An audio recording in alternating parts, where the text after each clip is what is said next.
Why life feels empty no matter what you do. Alan Watts' opening hook. There's a peculiar kind of suffering that's becoming epidemic in the modern world. It's not the suffering of poverty or illness or loss, though those are real and difficult. It's something more subtle and more maddening. It's the suffering of having everything and feeling nothing. You achieve the goal you've been working toward for years and feel empty within days. You get the relationship you've been longing for and still feel alone. You acquire the possessions you thought would complete you, and they're just things gathering dust. You keep thinking, maybe the next thing will do it. Maybe the next achievement, the next experience, the next level will finally fill this void.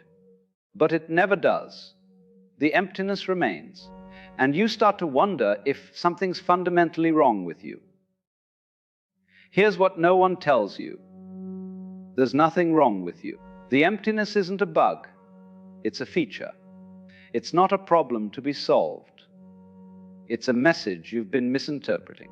And once you understand what this emptiness actually is, everything changes.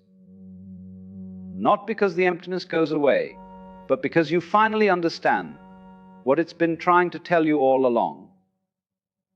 Let me show you why your life feels empty, and more importantly, what that emptiness is really pointing toward. Let me describe this emptiness and see if it sounds familiar. You wake up in the morning, and before you even open your eyes, it's there. A subtle sense that something's missing, that something's not quite right, that today somehow needs to be different than it is. You go through your day accomplishing things, checking boxes, meeting obligations. And underneath it all, there's this quiet desperation, this sense that you're running on a treadmill, moving but never arriving anywhere. You have good moments, moments of pleasure, connection, distraction, but they're fleeting.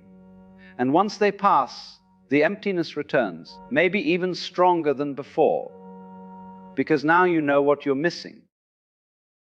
You try to fill the emptiness with achievements. You work toward goals, get the promotion, build the business, earn the degree, accomplish the thing you've been working toward. And when you achieve it, there's a moment, maybe a day or a week, of satisfaction, of feeling like you've finally made it. Then the emptiness seeps back in, and you realize the achievement didn't fill the void. It just temporarily distracted you from it. So you set a new goal, a bigger one. This time it will be different. This time it will be enough. But it never is. You try to fill the emptiness with experiences. You travel to exotic places, try new restaurants, go to concerts and shows, collect experiences like trophies. And the experiences are genuinely enjoyable. In the moment, you might even forget about the emptiness. But then you come home, you scroll through the photos, and the emptiness is still there, unaffected, waiting patiently for the distraction to end. You try to fill the emptiness with relationships. You seek the perfect partner, the one who will finally complete you, who will see you, understand you, love you in a way that makes you feel whole. And maybe you find someone wonderful. Maybe the relationship is genuinely good, but eventually, sometimes quickly, sometimes slowly, you notice it. The emptiness is still there, even in the arms of someone who loves you, even in moments of deep connection. There's something that remains unfilled. You try to fill the emptiness with possessions. The new phone, the nicer car, the bigger house, the better clothes. Each acquisition promises to be the thing that finally does it. And for a moment, they do provide a hit of satisfaction. The novelty, the status, the sense of having arrived. But the satisfaction fades. The new becomes normal, and you're left with more stuff and the same emptiness. You try to fill the emptiness with entertainment and distraction. Social media, streaming services, news, podcasts, YouTube, gaming, shopping. anything to avoid sitting with that empty feeling. You keep your mind occupied, stimulated, distracted, and it works, sort of. While you're distracted, you don't feel the emptiness as acutely. But you can't be distracted forever. And when the distraction ends, when you're lying in bed at night, when you're stuck in traffic, when you're in the shower, there it is again, the emptiness, waiting, unchanged. And slowly, a terrifying thought starts to form. What if nothing will ever be enough? What if this emptiness is just part of being human? What if I'm doomed to chase fulfillment forever without ever finding it? And that thought, that's when the real suffering begins. Because it's not just the emptiness anymore. It's the hopelessness. The sense that you're trapped in a life that will never feel full, no matter what you do. Now, here's what you need to understand. The emptiness you're feeling isn't what you think it is. You've been interpreting it as a signal that something's missing from your life, that you need to add something.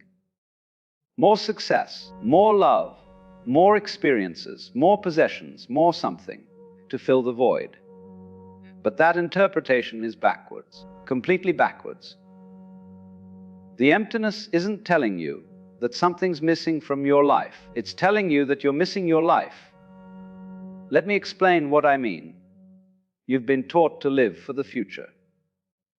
From childhood, you learned that the present moment is never quite enough. It's always just a stepping stone to something better that's coming. When I graduate, then I'll be happy. When I get the job, then I'll be satisfied. When I find love, then I'll be complete. When I retire, then I'll finally live. Your entire life has been oriented toward a future moment when everything will finally be okay, when you'll finally have arrived, when the emptiness will finally be filled. But here's the problem. That future moment never comes. Because when you reach it, you're standing in a new present that you again find unsatisfying. So you project a new future to aim toward. You've been living in a perpetual state of not yet. And not yet always feels empty because it's not real. It's a fantasy about a time that doesn't exist. You've been taught that you are a separate self that needs to be completed. You believe you're a separate individual who came into this world incomplete, and your job in life is to complete yourself through achievement, through relationships, through experiences, through accumulation. This belief creates an inherent sense of lack, of insufficiency, of I am not enough, but maybe if I get this thing, I will be. And from that belief, the emptiness is inevitable. Because you're operating from a premise that you're incomplete, that something's missing, that you need something outside yourself to become whole. You've been taught to think of life as a problem to be solved rather than an experience to be lived. Every moment becomes instrumental. Every experience is evaluated for whether it's moving you toward your goals or away from them, whether it's useful or wasteful, whether it's productive or pointless. You're not present with life. You're constantly analyzing it, judging it, trying to optimize it, working on it. And that relationship with life, that treating it as a problem to be solved, that creates emptiness because you're never here.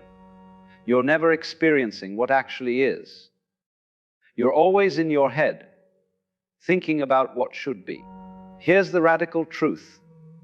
The emptiness isn't a problem with your life. It's a problem with how you're relating to your life. You're not empty because you're missing something. You're empty because you're missing everything. By not being present with it, you're standing at a banquet, but you're too busy planning what you'll eat at the next meal to taste what's in front of you. And then you wonder why you feel hungry. So if the emptiness isn't a signal that something's missing from your life, what is it? The emptiness is actually fullness that you're not recognizing. I know that sounds paradoxical, but stay with me. Think about space. Empty space. A room with nothing in it feels empty, right? But that space isn't actually empty. It's full of potential. It's full of possibility. It's what allows things to exist, to move, to be. The space in a room is what allows you to walk through it. The space in a cup is what allows it to hold water. The space in your lungs is what allows you to breathe. The emptiness isn't the problem. It's what makes everything possible. You are like that space. At your core, before all your thoughts and emotions and stories and identities, there's a spacious awareness, a pure consciousness, an empty presence. And this emptiness, this spaciousness, is actually your true nature. It's what you really are beneath all the psychological content. But you've been conditioned to fear emptiness, to avoid it, to fill it up with thoughts, activities, stimulation, anything to not feel it. Why? Because emptiness feels like death to the ego. The ego is all about being something, becoming something, having something. Emptiness is the absence of all that. So when you feel emptiness, the ego panics and says, something's wrong. You need to fill this. You need to become something. You need to achieve something.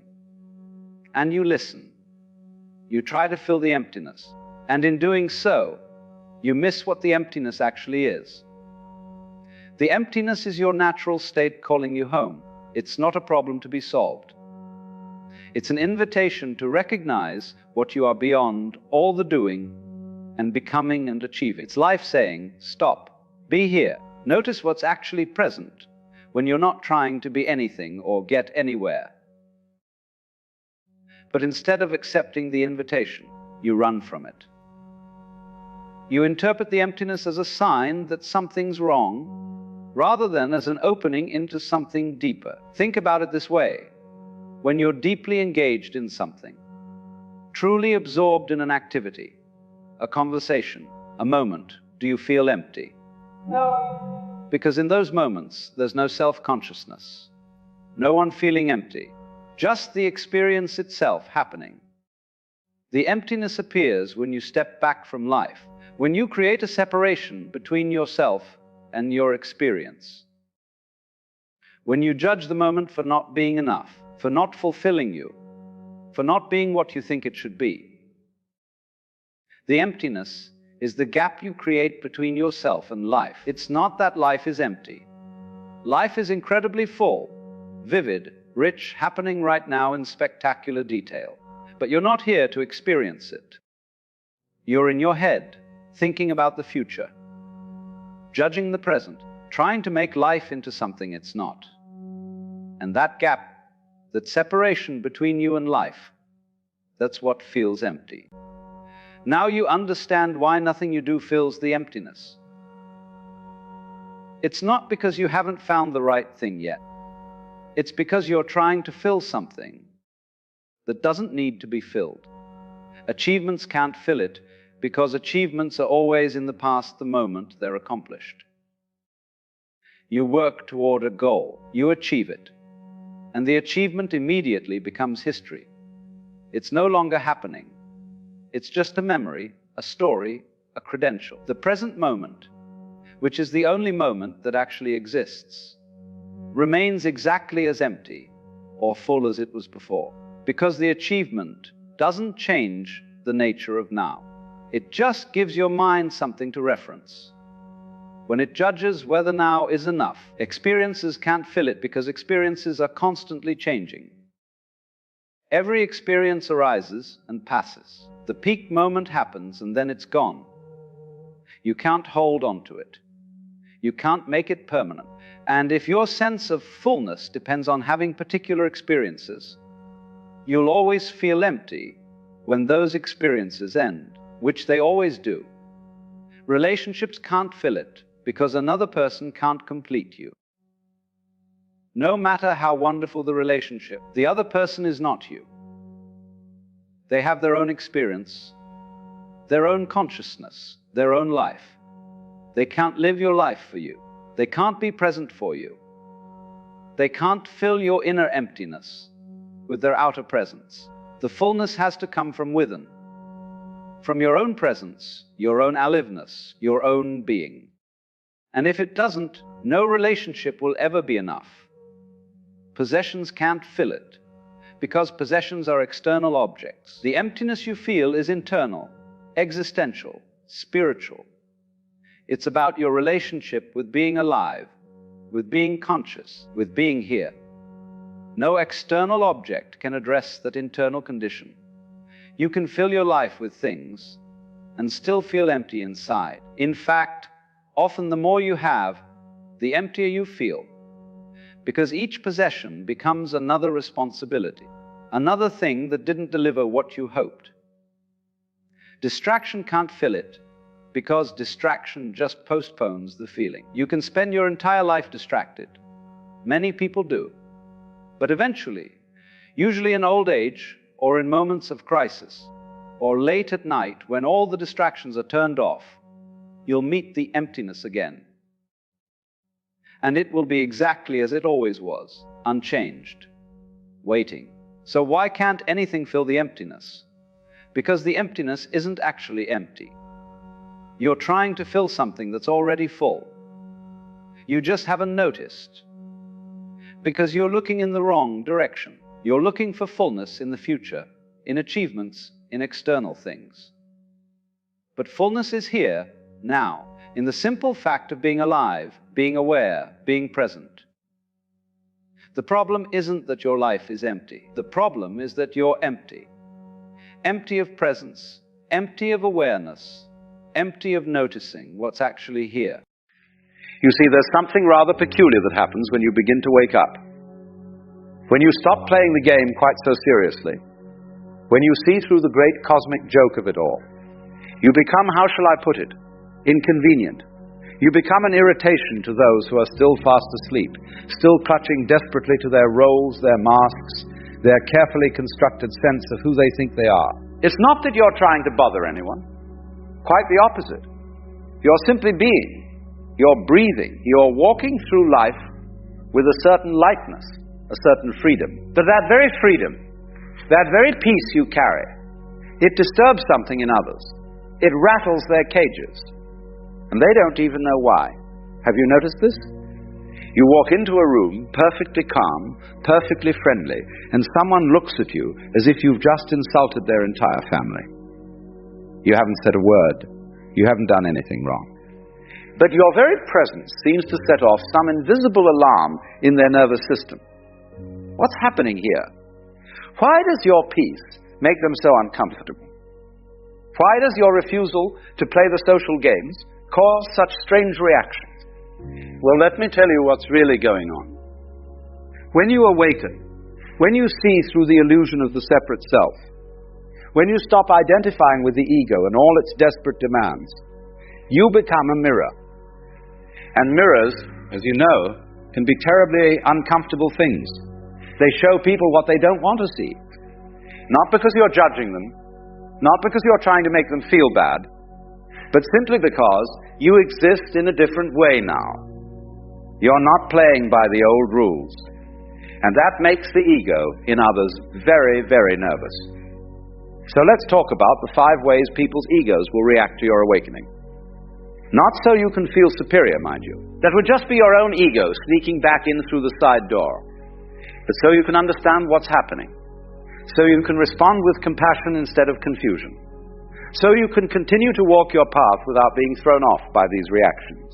When you stop defending yourself, when you stop justifying your choices, when you simply say no without a paragraph of reasons, something strange happens. People get upset. They demand explanations. They want you to prove that you have a good reason for living the way you live. You see, the ego loves to judge. It loves to evaluate, to measure, to determine whether someone else's choices meet its approval. And when you refuse to play this game, when you don't offer your life up for inspection, the ego feels robbed. It feels as though you're being rude, unfair, even arrogant. But here's the thing. You don't owe anyone an explanation for your existence. You don't need permission to be. You don't have to justify your peace, your choices, your way of moving through the world. When you're asleep, you probably spent enormous amounts of energy trying to make others understand you, trying to prove that you were living correctly. But now you've seen through that trap. You've realized that no amount of explaining will satisfy the ego's hunger for control. So what happens? People get irritated. They accuse you of thinking you're better than them. They say you've become distant, cold, difficult to reach. But you haven't changed in the way they think. You've simply stopped performing. You stopped auditioning for a role in their drama. And the beautiful thing is, you don't need to argue about it. You don't need to defend your refusal to defend yourself. You simply smile, perhaps, and go about your business, like water flowing around a rock. The rock can complain all it wants, but the water just keeps flowing. Number 2, they will test you to see if you're real. This is a curious one. When people sense that you've found something, some kind of peace or clarity they haven't found, they often can't resist testing it. It's like when you tell someone you're not bothered by something, and they immediately try to bother you about that very thing. They poke, they prod, they say things designed to get a reaction. Why do they do this? Because the ego in them wants to prove that you're just pretending. It wants to show that underneath your calm exterior, you're just as anxious, just as reactive, just as trapped as they are. If they can get you to break, to lose your composure, to snake back at them, then they can dismiss what you represent. They can go back to sleep feeling justified. You might find people bringing up old arguments, mentioning things they know used to upset you, creating situations designed to push your buttons. A colleague at work might suddenly start criticizing everything you do. A family member might bring up that one topic they know always started fights. A friend might make comments about how you've changed, how you're not fun anymore, how you take yourself too seriously, or not seriously enough. And here's what's marvelous about this. If you react, if you get defensive or angry or upset, their ego wins.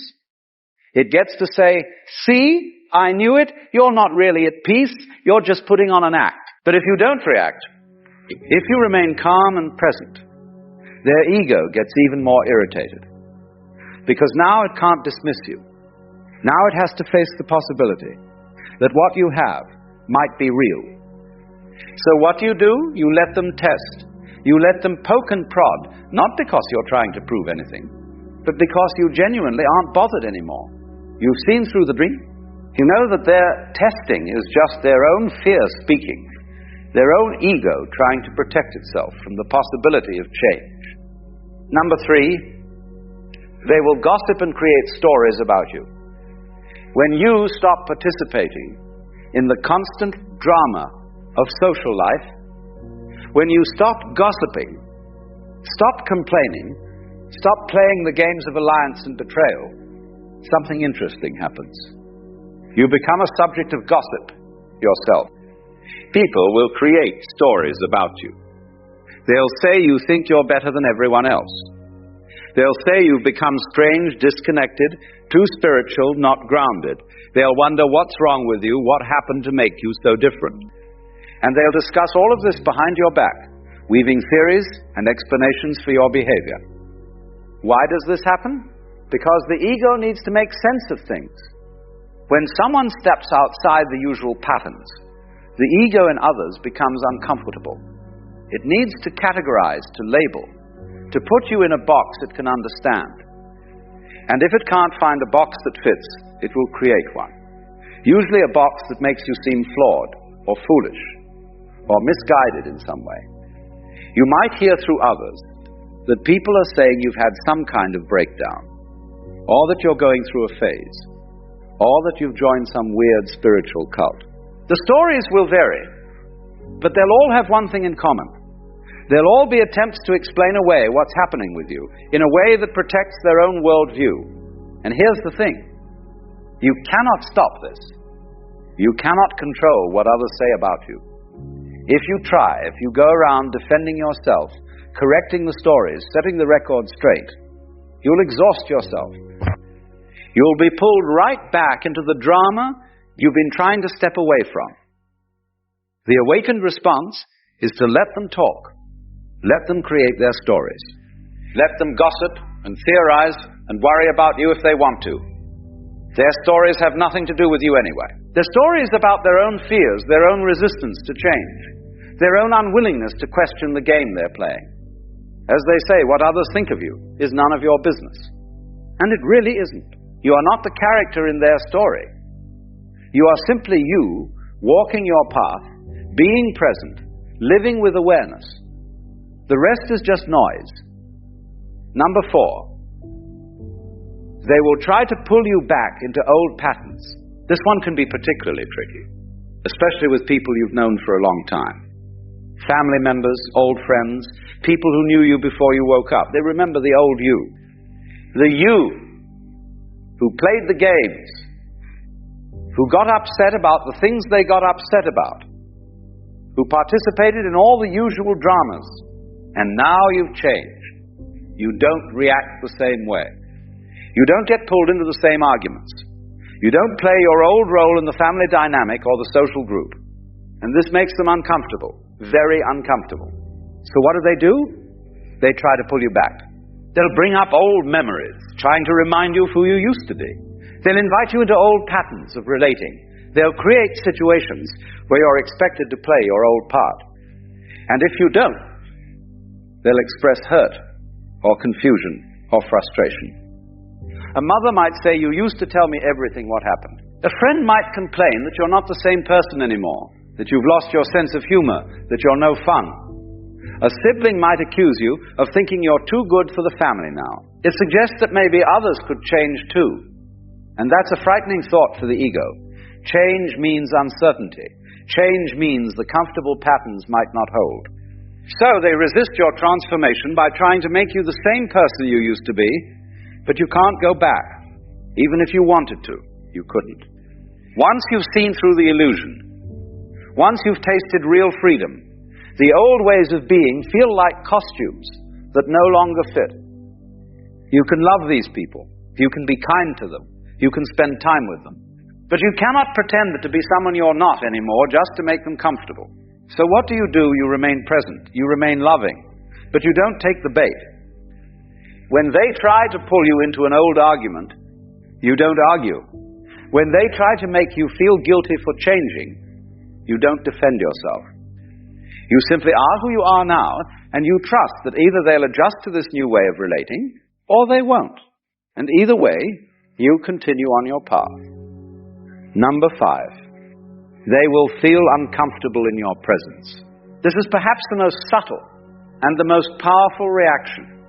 When you've awakened, when you're no longer identified with the ego and all its games, your very presence becomes uncomfortable for those who are still deeply asleep.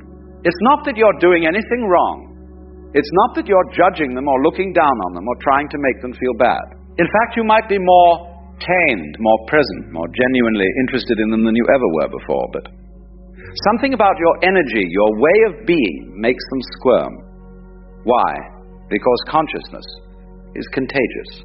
When you're present, when you're not caught up in the constant chatter of the mind, when you're simply being, it creates a space of stillness, a space of awareness. And in that space, other people's ego chatter becomes suddenly very loud to them. They become aware, even if just slightly, of the noise in their own heads. They become aware of their own anxiety, their own restlessness, their own constant need to be somewhere else, doing something else, being someone else. Your peace mirrors their chaos. Your stillness reflects their agitation. And instead of using this as an opportunity to question their own way of being, the ego's first instinct is to blame you for making them uncomfortable. It's your fault they feel this way. You're too serious. You're too calm. You're too quiet. Something must be wrong with you if you're not as anxious and busy and worried as they are. You might notice people don't want to sit with you in silence. They fill every gap with chatter. They ask you what you're thinking, what's wrong, why you're so quiet. They interpret your presence as judgment when it's simply presence. They project onto you their own discomfort with stillness, with silence, with simply being. And here's the beautiful paradox. The very thing that makes them uncomfortable, your awakened presence, is exactly what they need. Your stillness invites them to be still. Your peace offers them the possibility of peace. Your freedom shows them that freedom is possible. But the ego resists this invitation with everything it has, because accepting it means death to the ego. It means letting go of all the games, all the stories, all the desperate attempts to prove its existence. So some people will simply avoid you. They'll make excuses not to spend time with you. They'll drift away from your life. And that's okay. You cannot force anyone to wake up. You cannot drag them into awareness. All you can do is be who you are and trust that those who are ready will be drawn to what you represent. Others might accuse you of being judgmental, even though you're not judging them at all. They feel judged simply by being in the presence of someone who's not playing the game anymore. Your very existence questions their choices, even though you're not saying a word about their choices. This is projection. They judge themselves and then project that judgment onto you. The awakened response is compassion, because you remember what it was like to be asleep. You remember the constant anxiety, the need to defend yourself, the exhausting game of trying to be somebody.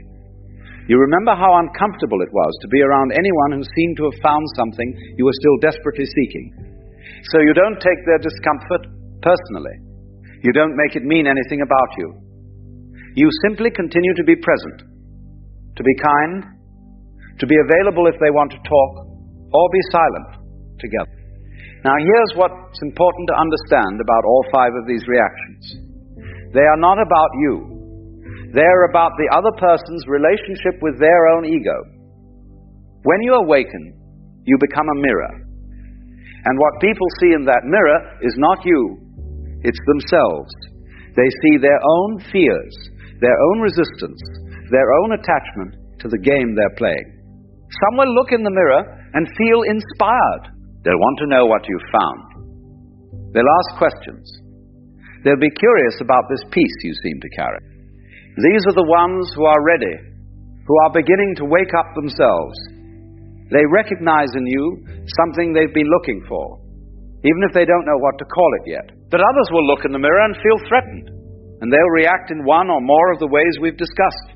They'll demand explanations, test you, gossip about you, try to pull you back, or simply feel uncomfortable around you. And all of this is just the ego's way of protecting itself from the possibility of change. The woman who glares at you in the grocery store is not really seeing you. She's seeing her own discomfort reflected back at her. The colleague who constantly criticizes you is not really responding to what you do. He's responding to what your way of being says about his way of being. The family member who accuses you of thinking you're better than everyone is not really talking about you. They're talking about their own insecurity, their own fear of change. Second, you remain compassionate, because you know that being asleep is suffering. You know what it's like to be trapped in the ego's games, to feel that constant low-grade anxiety, to always be defending yourself against some imagined threat. So when people react to you in these ways, you see it for what it is. Cry for help, a desperate attempt to maintain the only sense of self they know. Third, you don't dim your light to make others comfortable. This is crucial. You might be tempted, out of kindness, to go back to playing some of the old games, to pretend you're still asleep, just to fit in, just to avoid making waves. But this doesn't serve anyone. Your light, your awakened presence, is a gift to the world, even when it makes people uncomfortable, especially when it makes people uncomfortable. Because that discomfort is the first step toward questioning, toward waking up. Fourth, you trust the process. You understand that awakening is not something you can give to anyone else. They have to find it themselves. Your job is not to wake anyone up. Your job is simply to be awake yourself. And in being awake, in living from that place of presence and peace, you offer a possibility. You show that another way is available. What others do with that possibility is up to them. And fifth, you keep your sense of humor about the whole thing. 'Cause really, isn't it rather funny? The great cosmic joke of it all.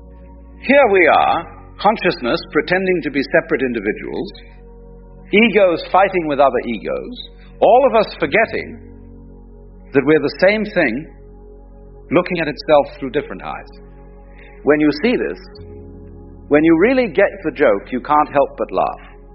Not at others, but with them. Because we're all in this ridiculous play together.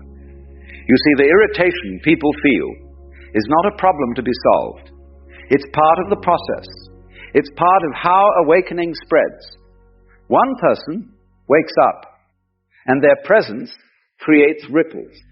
Some people surf those ripples toward their own awakening. Others resist them, build walls against them, pretend they don't feel them. But the ripples continue. The presence continues. The light continues to shine. And here's the final secret. The more you stop caring about these reactions, the more effective your presence becomes.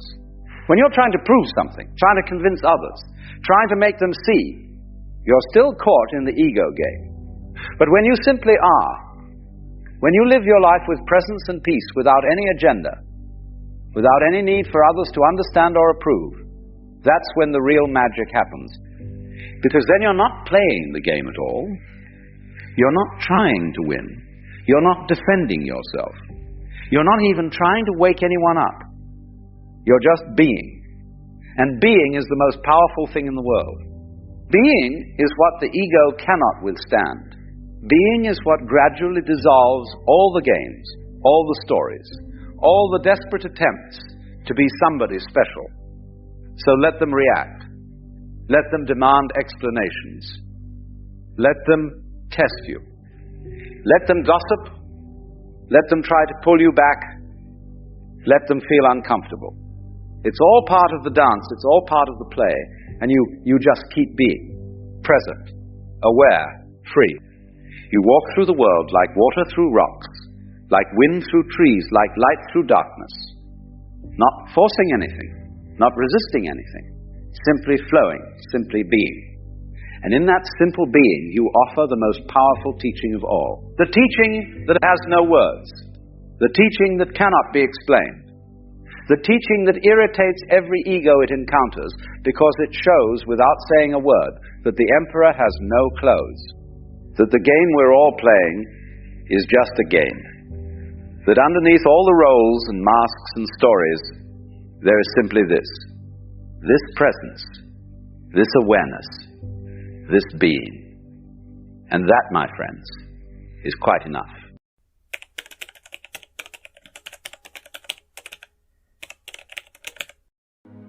You see, this is the central joke of existence, and we've all missed it. Somewhere along the way, human beings forgot that life was meant to be played. We turned the dance of existence into a march towards some imagined finish line. We made a drama out of what was meant to be divine comedy. Now, you may wonder, how could life be fun when there is pain, loss, and death? But that's exactly the misunderstanding. The gods, that is to say, the infinite intelligence behind all this, never intended a world without contrast. They made a universe that could taste itself, know itself, and feel itself in every possible form. But somewhere in that grand play, we the players began to believe that our roles were all there was. We forgot that we were acting. Imagine an actor on stage who suddenly believes the tragedy is real. He's been stabbed in the play, and instead of falling gracefully, he panics, calls for help, runs off to the hospital. Everyone laughs, not cruelly, but because they know it's pretend. And yet, That is precisely what man does with his suffering. We take the play too seriously. Pain is real enough, yes, but suffering is what happens when you cling to it, when you make a home in it, when you build your identity around it. Pain passes, suffering lingers, because suffering depends on memory, on story, on time. And time, as you will see, is the trick we play on ourselves. We divide experience into past and future, and then we live in the tension between them, regretting what's gone and fearing what's to come. But the only thing that has ever existed is now. You can't suffer in the present moment. You can only suffer in thought, and thought lives in time. So, when I say man suffers because he takes life too seriously, I mean this. We have confused the symbols for the real. We live in our heads, in ideas, in names and labels. We have made words like success, failure, good, evil, rich, poor, into gods, and then we bow to them. Take money, for instance. Money is paper, numbers, symbols, yet people kill, lie, and destroy themselves over it. Not because of the paper, but because of what the symbol represents: security, power, worth. We forget that we invented it, that it's a game of trust and exchange. When the child grows up and forgets that monopoly isn't real, he becomes anxious. The same has happened to our entire civilization. And so, we chase symbols instead of experiences. We chase approval instead of love, image instead of being, control instead of flow. No wonder we are exhausted, we are fighting imaginary battles in a world that was never at war. Suffering is not the punishment of life, it is the tension that arises when you try to make the impermanent permanent. You cling to youth, and time takes it. You cling to possessions, and chance removes them. You cling to love, and even love must change its form. Everything flows. Everything dies into something else. The river doesn't suffer because it can't hold its waves, it celebrates them. But man resists the river. He builds walls to control it, then cries when the water breaks through. That is suffering. Now, this doesn't mean you should deny pain or pretend that you enjoy what hurts. It means learning to see pain as part of the music, a note among others. You cannot have melody without tension and release. The dissonance is what makes the harmony sweet. So, if you look deeply, you will find that life is not out to harm you. Life is simply performing itself. It is you who has decided that the performance must meet your expectations. But life was never obligated to your script. You see, the universe is not serious in the way we are serious. It is playful, experimental, spontaneous. The galaxies spin, the seasons change, the waves rise and fall, not for a purpose, but because that's what they do. To imagine that existence has a final purpose is like asking, what is the purpose of music? The answer is not to reach the end of the song, but to dance while it plays. And yet, we keep trying to reach the last note. We work, save, strive, and plan for a moment when we'll finally be there. But when you get there, you find it's just another here. So, you move the goalpost, and the game continues.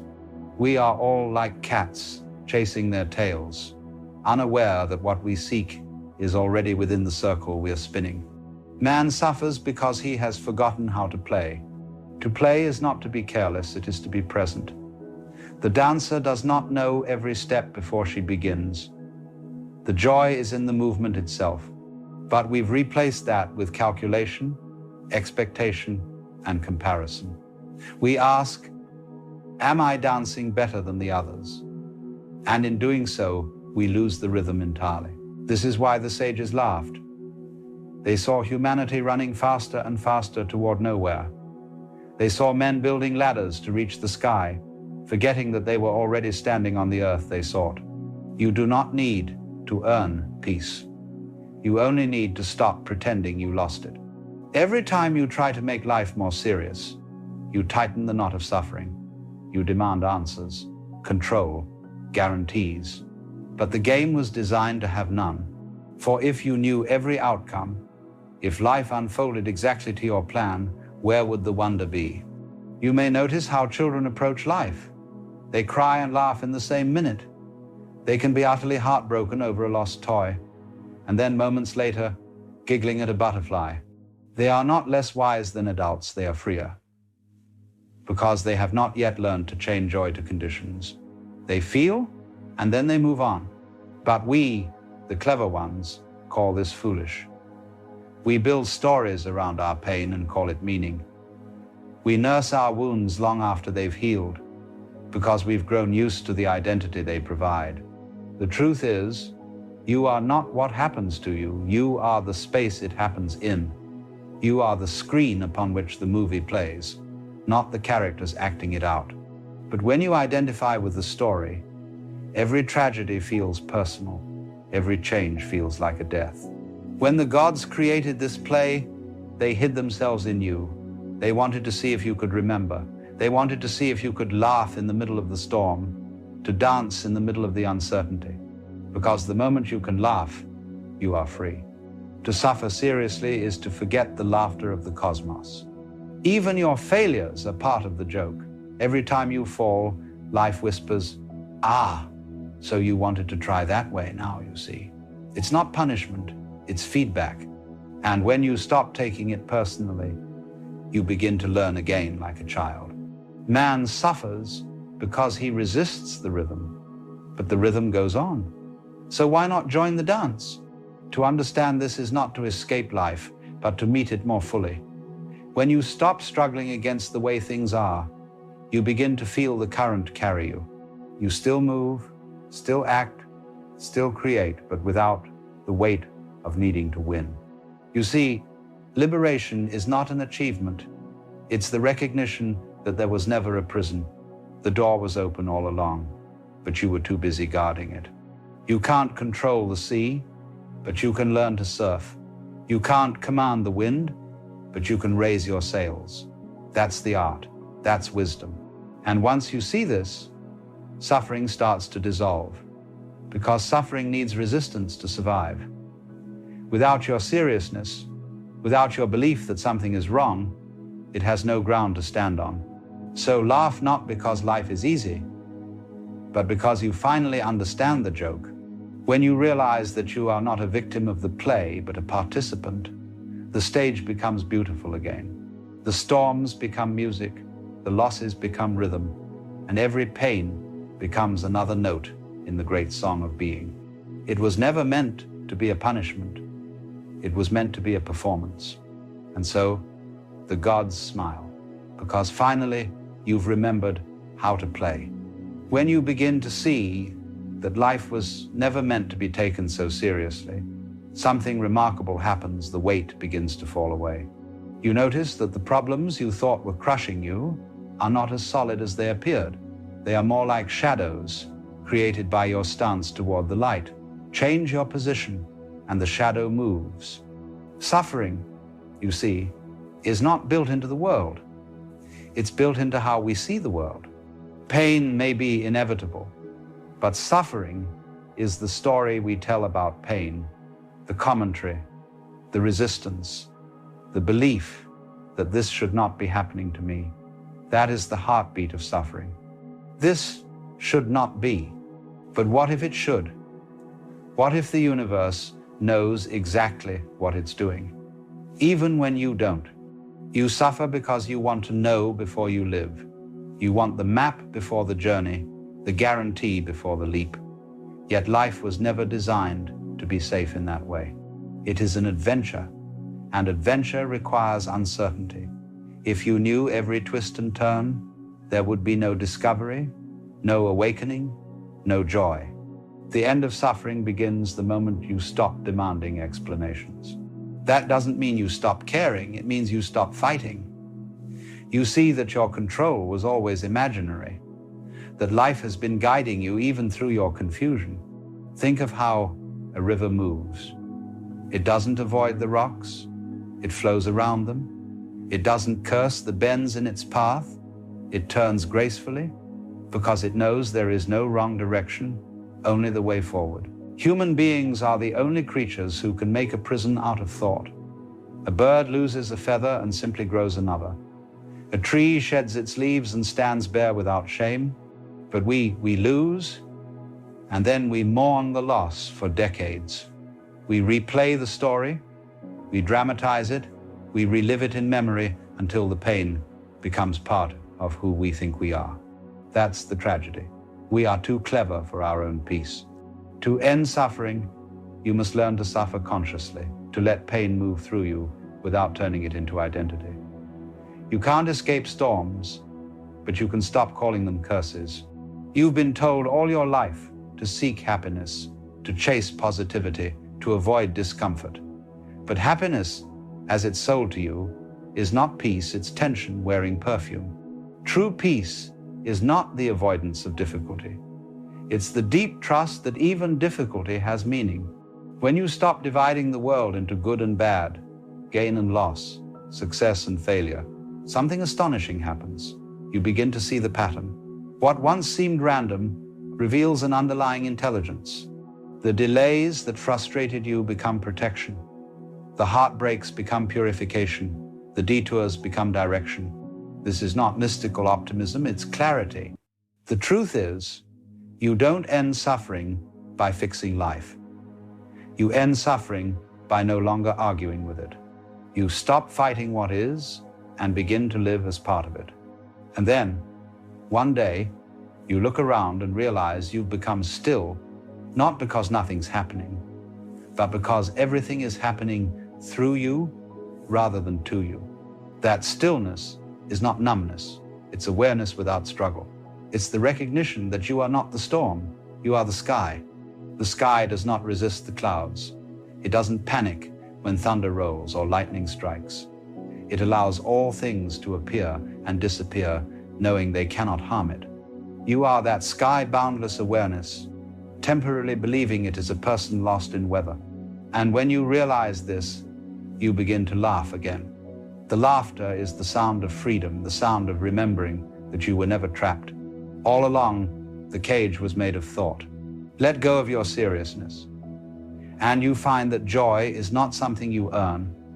It's your natural state, obscured by effort. The secret of the wise man is not that he never feels sorrow. It's that he allows sorrow to pass through him like wind through bamboo. He does not hold it, he does not label it. He simply experiences it fully, and in doing so, it dissolves.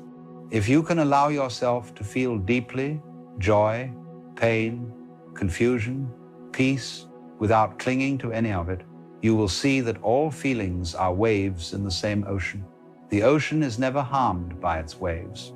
Suffering ends when you stop identifying with the wave and remember that you are the ocean. This remembering is what the mystics called awakening. Not because you become something new, but because you stop pretending to be something small. When you understand that the very force that moves the stars also beats your heart, you stop trying to force the rhythm, you begin to trust it. And trust is the opposite of suffering. Suffering comes from mistrust, mistrust of yourself, of others, of the world. It's the refusal to let life lead. But you are life. The dancer cannot fight the dance without tripping. There's a beautiful irony here. When you finally give up trying to escape suffering, you discover that it escapes you. The very act of acceptance dissolves the resistance that keeps it alive.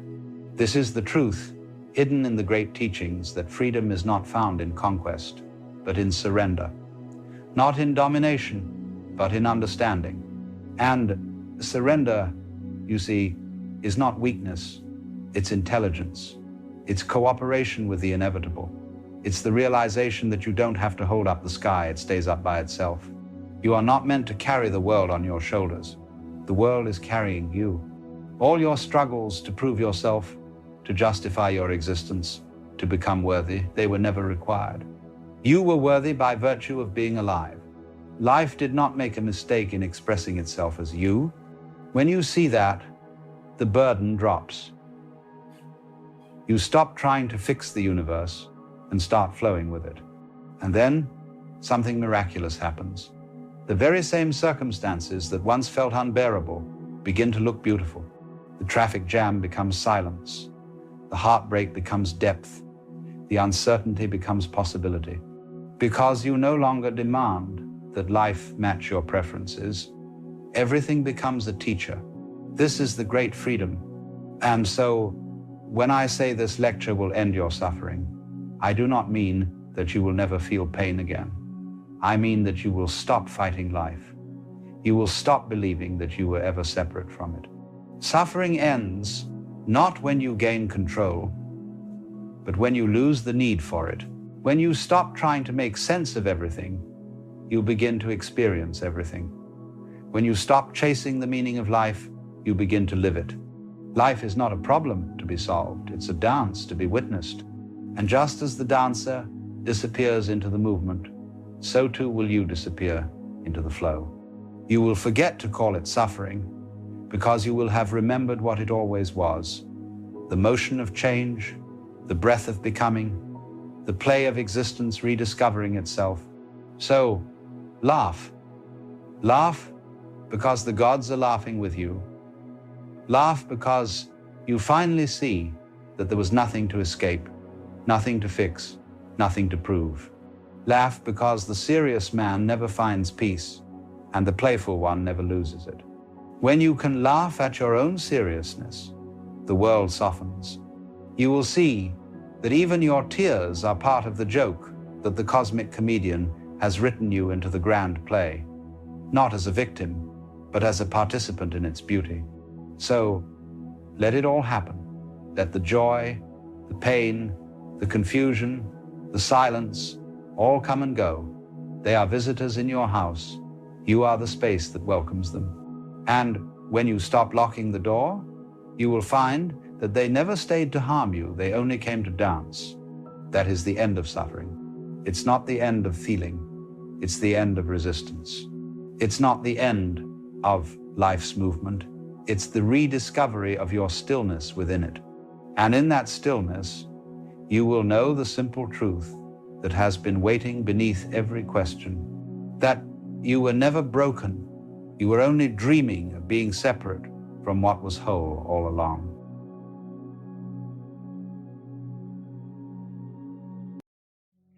You know, there's a particular kind of person who walks through this world feeling absolutely everything.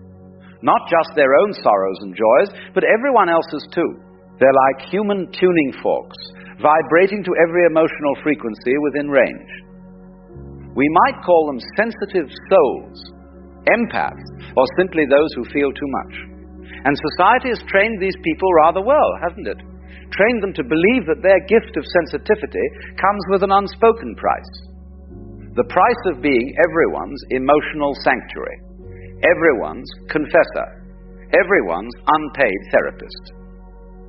But something rather extraordinary happens when one of these sensitive souls finally stops. Just stops. Stops absorbing everyone's moods like a sponge. Stops saying yes when every fiber of their being screams no. Stops twisting themselves into impossible shapes just to make others comfortable. What happens then is not what you'd expect. They don't become cold. They don't become cruel. They become something far more dangerous to a world built on their endless self-sacrifice. They become awake. Now, let me tell you what's really going on here, because most people completely misunderstand the nature of sensitivity.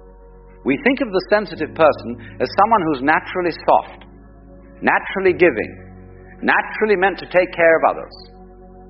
But this is where we've gotten it all wrong. That sensitivity, that ability to feel everything, it didn't develop because these souls are meant to be the world's emotional janitors. It developed as a survival mechanism. You see, if you grew up in an environment where you had to read the room constantly, where you had to anticipate someone's mood before they walked through the door, where your safety depended on managing other people's emotions, you learned to feel everything. Not as a gift, but as armor.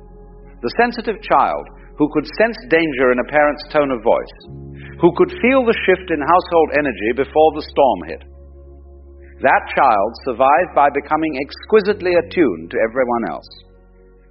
That here's the trick. They became so good at reading others that they never learned to read themselves. And so we have these sensitive souls walking around, 30, 40, 50 years old, still operating from that childhood program, still believing that their value lies in their usefulness, still convinced that if they just give enough, care enough, sacrifice enough, they'll finally earn the love they've been seeking all along. What a magnificent con job we've pulled on these people. We've convinced them that their sensitivity is a gift they must share with everyone, all the time, regardless of the cost to themselves. We've told them that boundaries are selfish, that saying no is unkind, that taking care of themselves is somehow a betrayal of their nature. But watch what happens when one of these sensitive souls finally hits their limit. And they all do, eventually. There comes a moment, perhaps after years of giving, until they're hollow. Perhaps after one more person takes advantage of their kindness. Perhaps on an ordinary Tuesday afternoon when they're sitting alone and realize they can't remember the last time anyone asked how they're really doing. In that moment, something cracks open. Not in a dramatic way, necessarily.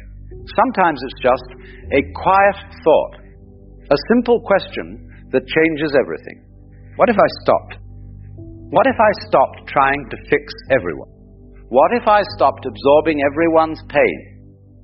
What if I stopped being available for every crisis, real or manufactured? And in that question, there's a kind of terror, isn't there? Because the sensitive soul has built their entire identity around being needed. They don't know who they are without someone to rescue, someone to comfort, someone to save. Their whole life has been organized around this role. And the thought of stepping out of it feels like stepping into an abyss. But here's what actually happens when they dare to step into that abyss. They discover it's not an abyss at all. It's space. Open, vast, liberating space. Space to breathe. Space to think their own thoughts. Space to feel their own feelings without everyone else's emotions crowding in. And in that space, they begin to see things they couldn't see before. They see the patterns. Oh, the patterns become so clear once you stop participating in them. They see how certain people only call when they need something. They notice who disappears when they stop being the one who reaches out first. They recognize the emotional vampires, those charming people who always have a crisis, always need support, always take and never quite get around to giving back. Now this is where it gets interesting, because the sensitive soul doesn't become cynical when they see these patterns. That's what people fear, isn't it? They fear that if they stop being so giving, so open, so endlessly compassionate, they'll turn into some hardened, bitter version of themselves. But that's not what happens. What happens is they become discerning. They develop what you might call conscious sensitivity. They can still feel deeply, still connect profoundly, still offer genuine compassion, but now they choose.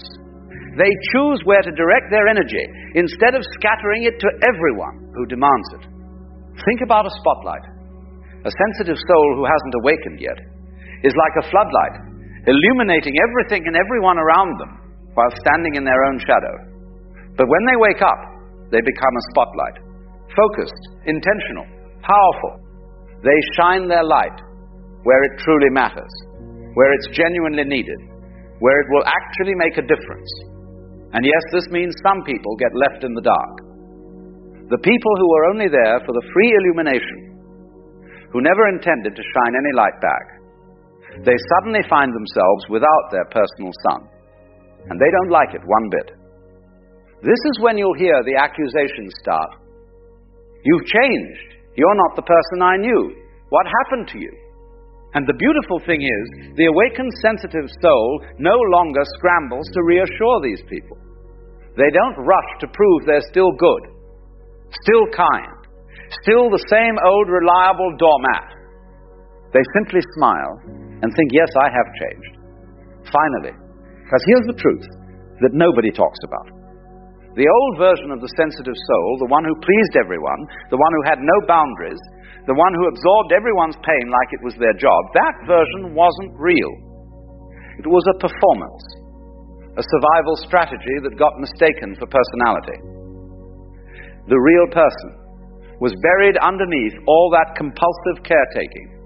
The real person had opinions they never voiced, had needs they never expressed, had anger they never released, had dreams they never pursued, because they were too busy managing everyone else's emotional weather. And when that real person finally starts to emerge, it's not comfortable. Not for the sensitive soul, and certainly not for all the people who benefited from their self-erasure. There's a period, and it can last months or even years, where everything feels strange and new and slightly terrifying. The sensitive soul has to learn skills they never developed. How to say no without a 3-paragraph explanation. How to disappoint someone without imploding from guilt. How to recognize when someone is trying to manipulate them back into the old patterns. Let me tell you about guilt. Because guilt is the primary weapon used against awakening sensitive souls. The moment they start setting boundaries, the guilt arrives like clockwork. Who do you think you are, putting yourself first? Don't you care about anyone but yourself? I thought you were a good person. And the sensitive soul, who spent their entire life proving they're good enough, feels that guilt like a knife. But here's where the real work happens. They have to sit with that guilt. They have to feel it without immediately trying to make it go away by reverting to their old patterns. They have to ask themselves a crucial question. Is this guilt telling me I've actually done something wrong, or is it just the discomfort of claiming my own life? Most of the time, it's the latter. The guilt is just the death throes of the old identity. It's the part of them that learned to survive by being useful, by being needed, by being the one who fixes everything. And that part is terrified of becoming obsolete. But it must become obsolete. Because, you see, the sensitive soul cannot become who they truly are, while carrying everyone else's emotional baggage. They cannot discover their authentic self while wearing the mask of the perpetual pleaser. They cannot hear their own inner voice while amplifying everyone else's needs. And so begins what I call the great sorting. Relationships that were built on the sensitive soul's endless giving start to crack. Some will evolve. The people who genuinely care, who actually see the sensitive soul as a whole person rather than a resource to be extracted, these people will adjust. They'll respect the boundaries. They'll celebrate the changes. They might even feel inspired to look at their own patterns. But others will resist. They'll push back and get simply. He used to be speaking in possibly house. They'll try guilt, anger, manipulation, whatever it takes to get their emotional support system back online. And this is where the sensitive soul faces their biggest test. Can they hold their ground, even when people they care about are upset with them? Can they disappoint others to stay true to themselves? This is not an easy thing. The sensitive soul has been trained since childhood to believe that other people's comfort is more important than their own authenticity. They've learned that making waves is dangerous, that standing up for themselves is selfish, that their needs don't matter as much as everyone else's. Breaking this conditioning requires something like courage. Not the dramatic kind of courage, but the quiet, everyday courage of choosing yourself when every cell in your body has been programmed to choose others. Watch what happens to the body when a sensitive soul stops people-pleasing. This is fascinating. For years, maybe decades, their body has been in a constant state of stress. Their nervous system has been processing not just their own emotions, but everyone else's too. They've had headaches, stomach problems, exhaustion that sleep doesn't cure. Their body has been screaming at them to stop, but they kept pushing through because everyone needed them. But when they finally stop, when they finally start saying no, when they finally create boundaries that protect their energy, the body begins to relax. the chronic tension starts to release. The mysterious aches and pains begin to fade. Sleep becomes deeper, energy returns. It's as if the body finally exhales after holding its breath for years. And this makes sense, doesn't it? The body was never meant to process everyone else's emotional waste. The sensitive soul has been functioning like an emotional sewage treatment plant, and their body paid the price. When they stop taking on everyone else's stress, anxiety, and pain, their physical health naturally begins to restore. They heal. Now here's something crucial to understand. When a sensitive soul awakens and starts seeing the truth, they don't lose their sensitivity. This is what people fear, and it's simply not true. They don't become numb or disconnected or cold. What happens is their sensitivity becomes conscious rather than compulsive. Before awakening, they absorbed everything automatically, like a sponge in water. They had no control over it. Someone was sad, they felt sad. Someone was anxious, they felt anxious. Someone was angry, they felt responsible for fixing it. But after awakening, something shifts. They can still sense all those emotions. Their radar is just as accurate, maybe even more so. But now there's a pause between sensing and absorbing. A moment where they can ask, is this mine or theirs? Do I want to take this on or let it pass through? They develop what you might call a selective membrane, permeable enough to remain connected, but strong enough to remain themselves. This conscious sensitivity becomes their superpower. They can walk into a room and instantly read the energy, but they're no longer knocked over by it. They can listen to someone's problems with genuine compassion, but they don't leave the conversation carrying those problems. They can love people deeply without losing themselves in the process. This is the gift that was always meant to emerge from their sensitivity. Not endless self-sacrifice, but conscious connection. Not absorption, but genuine empathy. Not drowning in everyone else's emotions, but swimming skillfully through the emotional waters of life. Let me tell you what happens in relationships when a sensitive soul awakens. It's rather remarkable. The people who are using them start to fall away naturally. There's no big confrontation, usually. Just a gradual fading as the sensitive soul stops being available for the old dynamics. The friend who only called during crises stops calling when the sensitive soul stops rushing to rescue them. The family member who demanded constant emotional support finds another target when boundaries appear. The partner who relied on the sensitive soul to manage all the emotional labor either learns to carry their own weight or looks for someone else to carry it for them. This falling away can feel like loss, and in a way it is. But it's the loss of relationships that were never really relationships at all. They were arrangements, contracts where the sensitive soul provided unlimited emotional resources in exchange for the crumbs of connection. When those contracts end, space opens up, and into that space come different kinds of people. People who see the sensitive soul as a whole person, not a resource. People who give as much as they take. People who respect boundaries instead of testing them.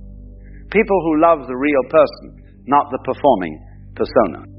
These new relationships feel different. They feel lighter somehow, even though they're deeper. There's less drama, less crisis, less exhausting emotional management. There's more ease, more reciprocity, more genuine joy. The sensitive soul discovers something astonishing. Real connection is actually restful, not draining. Love that's genuine doesn't require you to abandon yourself. True friendship means both people take care of each other, not one person doing all the caretaking. Now I want to talk about anger, because this is where things get really interesting. The awakening sensitive soul often discovers a tremendous amount of anger buried under all that compulsive niceness. Anger at being used, anger at being taken for granted, Anger at all the times they said yes when they meant no. Anger at the people who exploited their kindness. Anger at themselves for allowing it. This anger can be shocking. The sensitive soul has spent their whole life being nice, being understanding, being patient. They've suppressed their anger so thoroughly that they forgot it was there. But it was there all along, festering under the surface, leaking out as resentment, bitterness, chronic stress. And when this anger finally surfaces, the sensitive soul often panics. They think, oh no, I'm becoming the kind of person I never wanted to be. I'm becoming angry and bitter and hard. But this is a misunderstanding. The anger isn't making them into someone new. It's revealing someone who was always there, but never had permission to exist. And this anger, when it's acknowledged and expressed appropriately, is actually healthy. It's the part of them that knows their worth. The part that refuses to be used. The part that says, no, enough, I matter too. The anger is not their enemy, it's their teacher. It shows them exactly where their boundaries were violated. It gives them the energy to establish new ones. It burns away the false self and reveals the real one underneath. But the sensitive soul has to learn to work with this anger skillfully. Not to explode at everyone who ever wronged them. Not to become bitter and suspicious of all human connection. But to use the anger as information, as fuel for change, as the fire that transforms them from pleaser to person. Here's something beautiful that happens. As the sensitive soul heals, as they learn to honor their own needs and set healthy boundaries, they often find themselves wanting to help others do the same. But the way they help is completely different now. Before they helped by doing everything for people, by absorbing their pain, by fixing their problems. They helped from a place of compulsion and codependency. Now they help by holding space. By believing in people's ability to solve their own problems, by sharing what they've learned, without trying to save anyone, they become what you might call a conscious guide rather than a compulsive rescuer. And this actually helps people far more than the old way ever did. Because when you rescue people, you reinforce their helplessness. But when you believe in their capacity to figure things out, you help them find their own strength. The awakened sensitive soul understands that the greatest gift they can give others is not to do things for them, but to trust them to do things for themselves. Let me tell you about something I call the return to self. After the initial awakening, after the boundaries are set, after some relationships end and others transform, there's a period where the sensitive soul has to learn to be alone with themselves. Really alone. Not lonely, but in solitude. For the first time in their life. There's no one they're trying to please, no one whose emotions they're managing, no one they're performing for. Just them.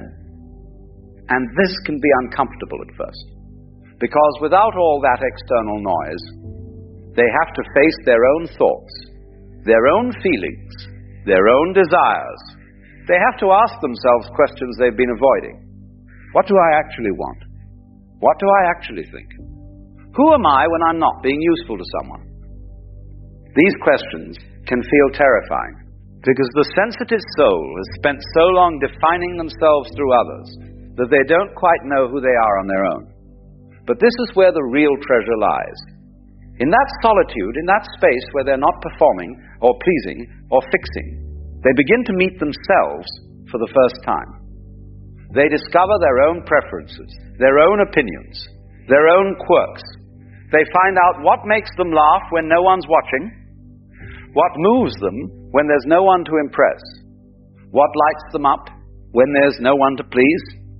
They discover that they're interesting, that they have depths they never had time to plunge, that they're actually quite good company. And something wonderful happens. The sensitive soul falls in love, not with someone else, but with themselves. Not in a narcissistic way, but in a gentle, appreciative way. they start to see themselves as worthy of the same care and attention they've always given others. They start treating themselves with the same compassion they've extended to everyone else. They start honoring their own needs with the same dedication they brought to everyone else's. This self-love is revolutionary. Because once you genuinely love yourself, you can no longer accept relationships that require you to abandon yourself. Once you know your own worth, you can no longer settle for breadcrumbs of affection. Once you've tasted the peace of being alone with yourself, you can no longer tolerate connections that create chaos. The sensitive soul who has awakened and returned to themselves becomes unshakable in a way they never were before. Not because they've hardened their heart, but because they finally found their center. And from that center, they engage with the world in a completely new way. They give from overflow rather than depletion. They help from inspiration rather than obligation. They love from wholeness rather than neediness. They connect from authenticity rather than performance. This is what I call sovereign sensitivity, the ability to feel everything while remaining yourself, the capacity to care deeply without losing yourself, the gift of being both open and boundaried, both soft and strong. And here's the beautiful paradox. When the sensitive soul stops trying to please everyone, when they stop absorbing everyone's emotions, when they finally put themselves first, they actually become more effective at helping others. Not less, more. Because they're no longer helping from woundedness. They're helping from wholeness. They're not rescuing people to feel valuable. They're supporting people because it genuinely moves them. They're not fixing problems to avoid their own. They're sharing wisdom they've earned through their own healing. The awakened sensitive soul becomes a kind of lighthouse. They stand on solid ground, shining their light steadily, illuminating the path for those who are ready to see. But they don't chase ships in the fog. They don't abandon their post to rescue every vessel in distress. They trust that their steady light is enough, that those who are meant to find their way will find it. This is true service, not self-sacrifice, but self-offering. Not depletion, but contribution. Not martyrdom, but mastery. So what happens when a sensitive soul stops pleasing everyone and starts seeing the truth? They don't become less. They become more. More authentically themselves. More genuinely connected. More powerfully present. More radiantly alive, the true self that was always there, buried under all that people-pleasing, finally emerges. And it turns out that true self is magnificent. Not because it's perfect, or enlightened, or beyond all human struggle, but because it's real, beautifully, messily, courageously real. And in a world full of masks and performances, that realness is the most precious thing of all. Your home is not merely a collection of walls and furniture. It is the space where you breathe without worry, where you can finally take off the mask you wear for the world. It is the one place where life should be allowed to flow naturally, like water finding its own level. And yet, how often do we invite into this sacred space people who disturb that flow, people who bring with them the weight of their anxieties, their judgments, their endless need to control and manipulate. There are certain types of people, you see, who carry with them a kind of psychic pollution, not because they are evil or malicious in some dramatic sense, but because they have not yet learned to let life be. They are still fighting with reality, still insisting that the universe should conform to their narrow expectations. And when such people enter your home, they bring that fight with them. They bring the tension, the resistance, the constant low-grade anxiety that makes peace impossible. Let me tell you about the first type, the chronic complainer. This is the person who walks through your door and immediately begins to catalog everything that is wrong with the world. The weather is too hot or too cold. The traffic was unbearable. Their boss is an idiot. Their neighbor is inconsiderate. The government is corrupt. On and on it goes, an endless litany of grievances. Now you might think, this is simply someone having a bad day, venting their frustrations. But watch closely. This is not occasional venting. This is their natural state. They have made a lifestyle out of being bothered by life. They wake up in the morning looking for things to complain about. They go to bed at night rehearsing their complaints for tomorrow.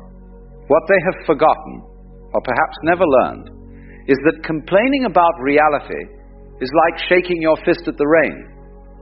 The rain does not care. It is not against you, it is just rain. The chronic complainer treats life as a personal insult. Everything that does not match their preferences becomes evidence that the universe is somehow failing them. But here is what they do not see. Their complaints are not observations about the world. They are revelations about their own mind. They are showing you that they have not yet learned the art of acceptance, the ability to say yes to what is. And when you invite such a person into your home, they bring this poisonous perspective with them. Suddenly your comfortable chair is not quite right. Your coffee is too weak or too strong. Your choice of music is questionable. Nothing is ever quite good enough because they have trained themselves to focus exclusively on what is wrong rather than what is simply present. But here is the deeper problem. Complaining is contagious. It spreads like a virus. You begin the afternoon feeling peaceful, content with your simple life.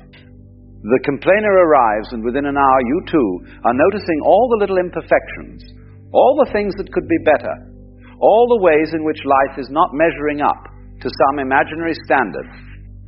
The peace you felt has evaporated, replaced by a vague sense of dissatisfaction. This is why you must keep the chronic complainer away from your home, not because you are cruel or uncaring, but because you understand that your home must be a sanctuary. It must be a place where you can practice acceptance, where you can let life be exactly as it is, without the constant commentary of judgment. The second type of person to keep away is the energy vampire. This is someone who enters your space and immediately begins to drain your vitality. They do not do this consciously or with malicious intent. They are not rubbing their hands together, thinking about how to steal your energy. No, it is far more subtle than that. The energy vampire is someone who has not learned to generate their own sense of well-being. They are constantly looking outside themselves for validation, for attention, for proof that they matter. And so they latch onto others like a drowning person clutching at a life preserver. You can recognize them by how you feel after they leave. You feel exhausted, depleted, as if you've been carrying a heavy weight. Because in a sense, you have been. They have been unconsciously dumping their emotional burdens onto you, expecting you to carry what they refuse to carry themselves. They will monopolize the conversation, talking endlessly about their problems, their dramas, their latest crisis. But notice something, they do not actually want solutions. If you offer practical advice, they will immediately explain why it will not work. If you suggest a new perspective, they will cling even more tightly to their victim story. This is because their real need is not for help. Their real need is for attention. They have discovered that the being in crisis, being troubled, being overwhelmed gives them a steady supply of concern from others, makes them feel important, needed, central to someone's attention. And so they perpetuate their own suffering because it has become their currency. When such a person sits in your home, they suck all the oxygen out of the room. Everything becomes about them, their feelings, their needs, their endless internal drama. You cannot relax because you are constantly being pulled into their emotional whirlpool. You cannot simply be because they are demanding that you do something, fix something, validate something. And the tragedy is that no matter how much you give, it is never enough.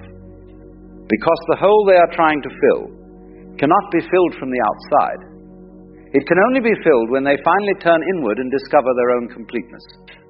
But until that happens, they will continue to drain everyone around them, leaving behind a trail of exhausted and frustrated people.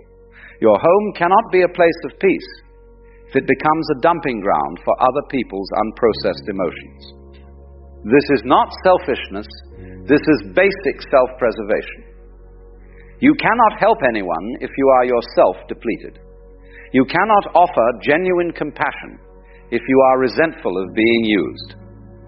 The third type is the person who treats your home as a stage for their performance.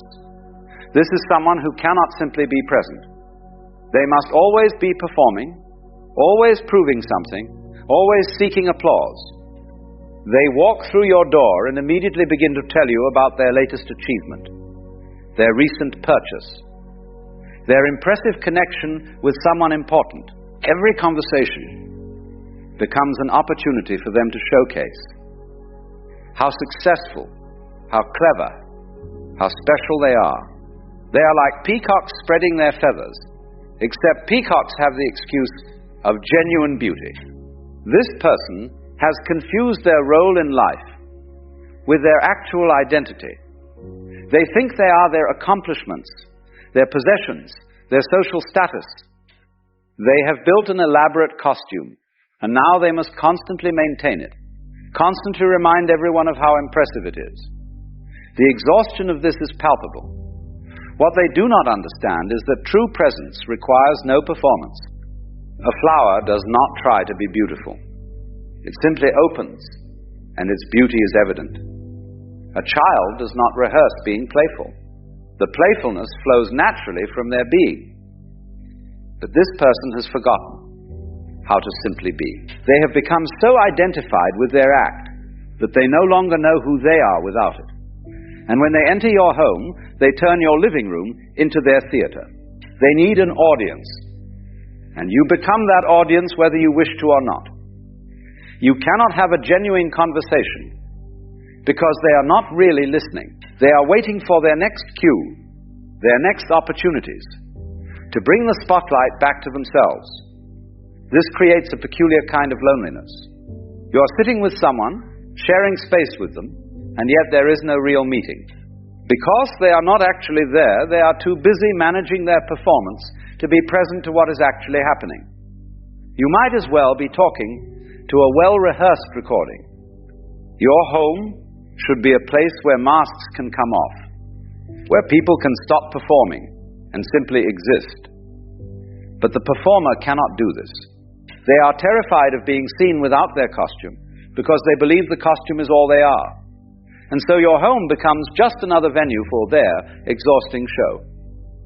Keep them away, not with anger or judgment, but with the simple recognition that you need space where authenticity is possible.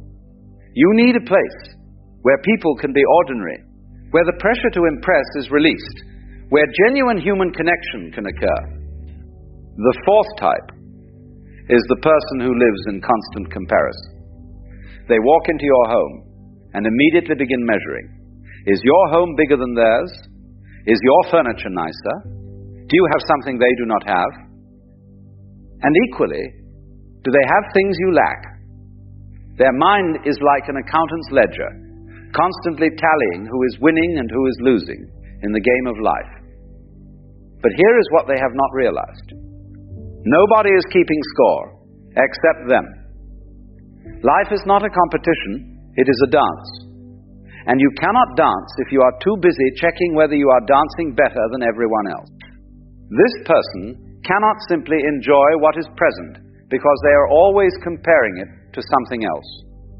They cannot appreciate your hospitality because they are mentally comparing it to other people's hospitality. They cannot relax in your company because they are too busy evaluating whether you are more successful than them or less successful, richer or poorer, happier or sadder. This makes genuine friendship impossible, because friendship requires a basic equality, a recognition that we are all human beings, stumbling through existence together. But the compara has divided the world into winners and losers, the superior and the inferior, and they are constantly anxious about which category they fall into. When they sit in your home, you can feel their assessment happening. They are not really seeing you. They are seeing how you measure up to their internal standards. They are not appreciating your home. They are comparing it to some ideal in their mind or to other homes they have visited. Nothing is experienced directly. Everything is filtered through this exhausting process of comparison. And this attitude is infectious. Before long, you find yourself comparing too. You start to see your own home through their judgmental eyes. That comfortable chair you loved suddenly seems shabby. That painting you enjoyed now seems amateurish. The contentment you felt has been replaced by a vague sense of inadequacy. This is the poison of comparison. It takes what is simple and good and turns it into a source of anxiety. It takes what is enough and makes it seem lacking. It steals the present moment and replaces it with an endless measurement against imaginary standards. Your home must be protected from this energy.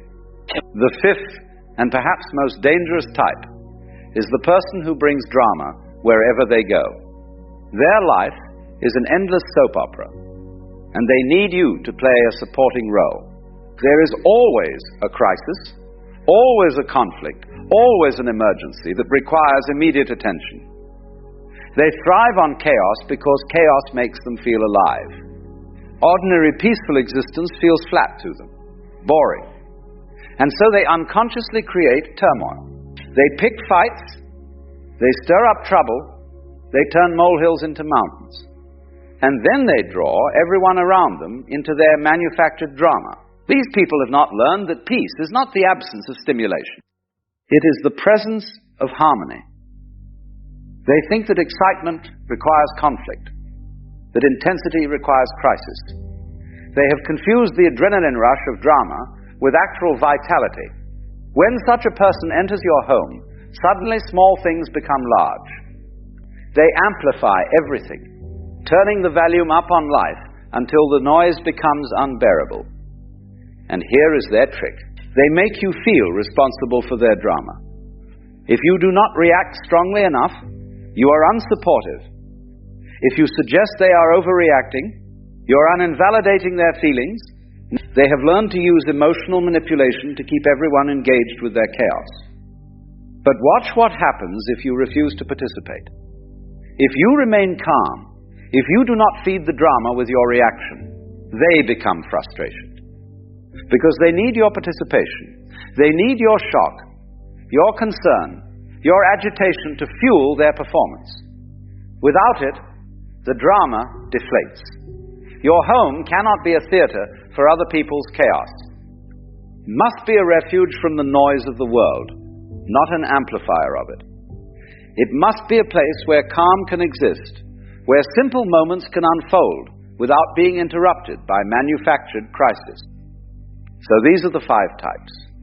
The chronic complainer who cannot accept what is, the energy vampire who drains your vitality, the performer who cannot stop the show, the comparer who cannot simply appreciate, and the drama creator who cannot live in peace. Now, I am not suggesting you become cold or unkind. I am not saying you should judge these people harshly or treat them with contempt. Remember, they too are struggling. They too are caught in their own patterns, their own unconscious habits. They are doing the best they know how with the understanding they have. But understanding their struggle does not mean you must sacrifice your own peace. Compassion does not require you to be a doormat. You can care about someone, while also recognizing that their presence in your space is harmful to your well-being. Think of it this way. If someone had a contagious illness, you would not invite them into your home. Not because you hate them, but because you understand that protecting your health is necessary. The patterns I have described are also contagious, but they infect your psychological and spiritual health rather than your physical body. Your home is your temple, your sanctuary, the space where you can finally stop fighting and simply be. It must be protected, not with walls and locks, but with wisdom and discernment. You must learn to recognize what energies nourish life and what energies deplete it. This does not mean your home becomes a fortress of isolation.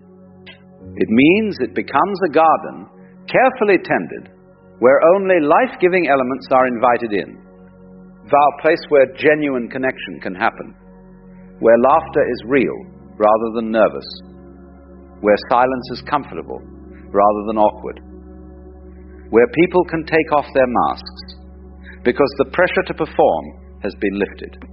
When you keep these 5 types away from your home, something wonderful happens.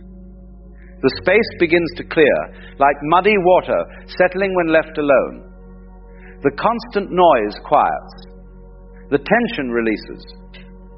And in that clearing, you rediscover what it means to simply live. You find yourself breathing more deeply. Your shoulders drop. Your jaw unclenches. The constant vigilance relaxes because you are no longer having to manage other people's dysfunction. You are free to just be, to drink your tea, to watch the light change, to hear the birds, to exist without commentary or drama or performance. And here is the beautiful part. When your home becomes this kind of sanctuary, you become more available for genuine connection because you are no longer depleted by toxic interactions. You have more energy for real friendship. Because you are no longer surrounded by complainers, you can appreciate the people who show up with gratitude. Because you are no longer hosting performers, you can welcome those who are comfortable being ordinary.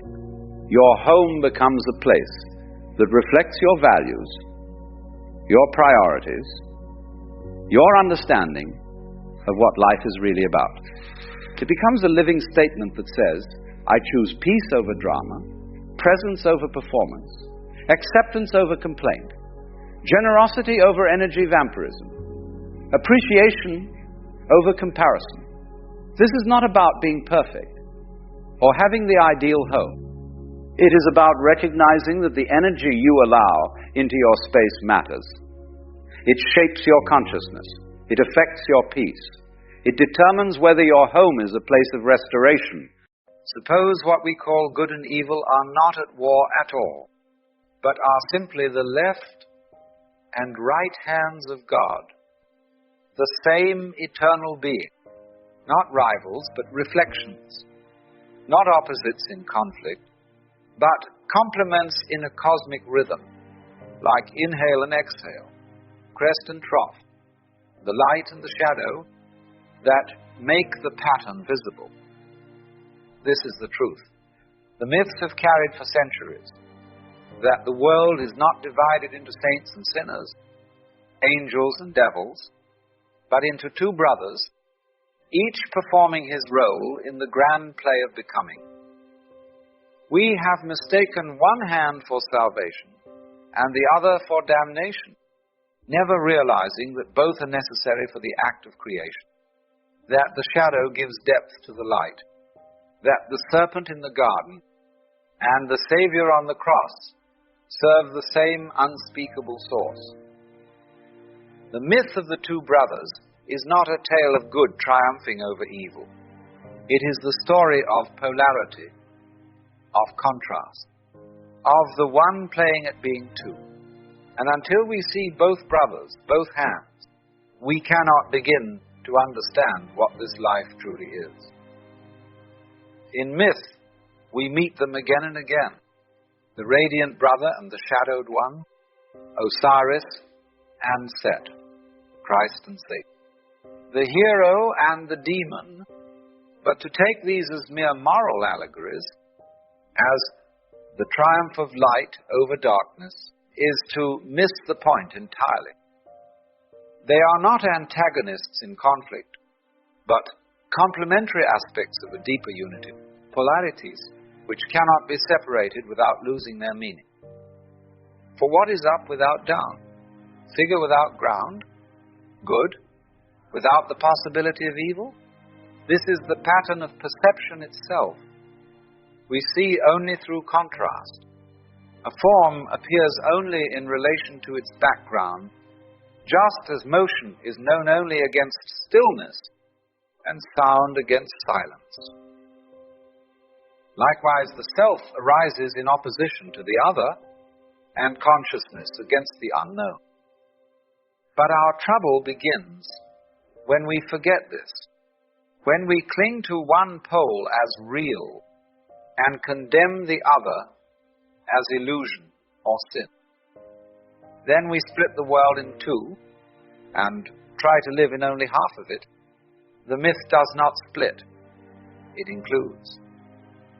It holds both brothers and shows us not a war but a tension, a relationship as essential and fruitful as breathing in and breathing out. We are, most of us, brought up to think in rigid opposites. Good must defeat evil, order must conquer chaos, the righteous shall be saved, and the wicked cast out forever.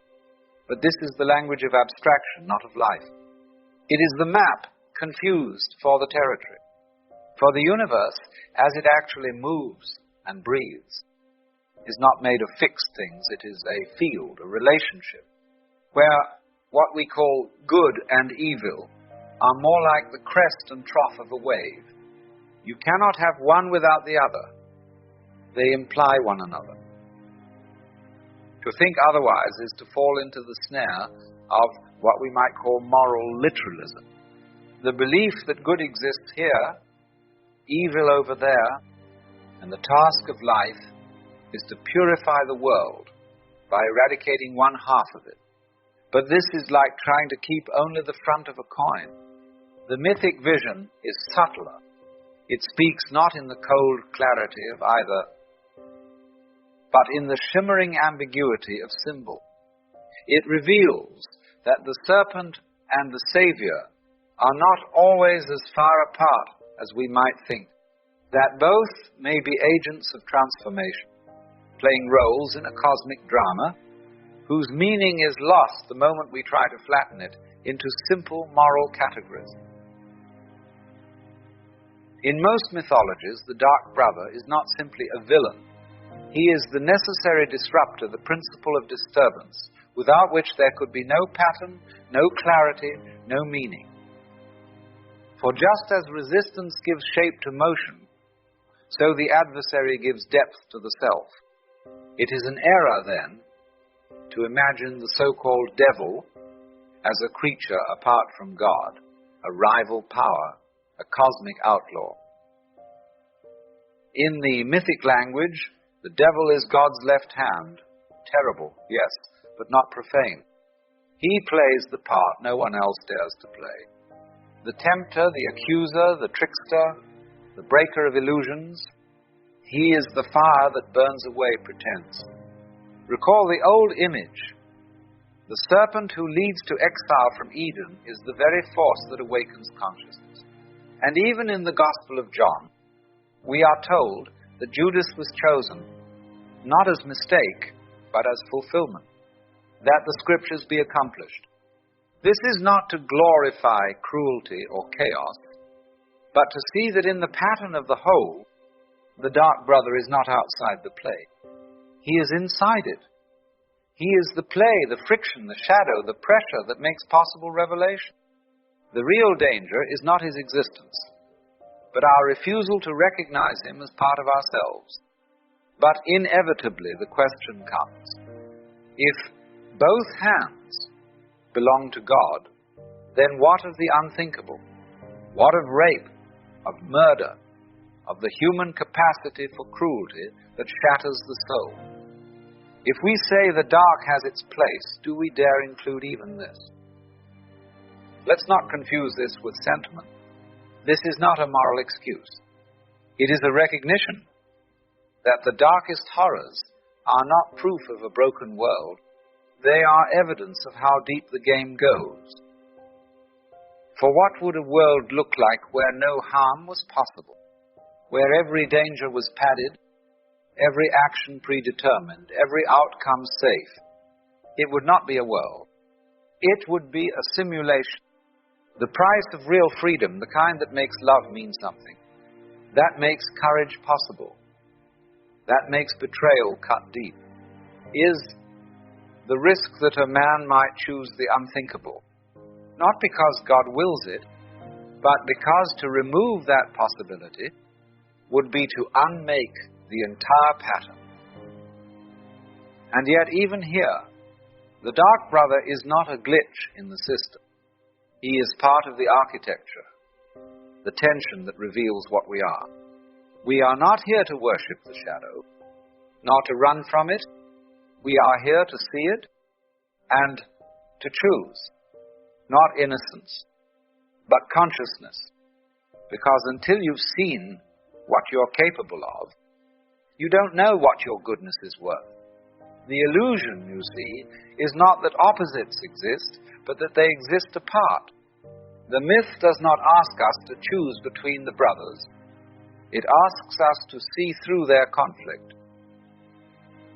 to recognize that their strife, like the play of day and night, is the very motion by which the world is formed.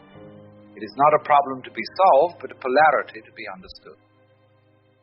This is what the ancients meant when they spoke of the coincidence of opposites, the unity that lies not before or beyond, but within duality, the yin and the yang, locked in eternal rotation, the tree of knowledge, whose fruit brings both death and awakening, the cross that is at once an instrument of torture and a symbol of life eternal.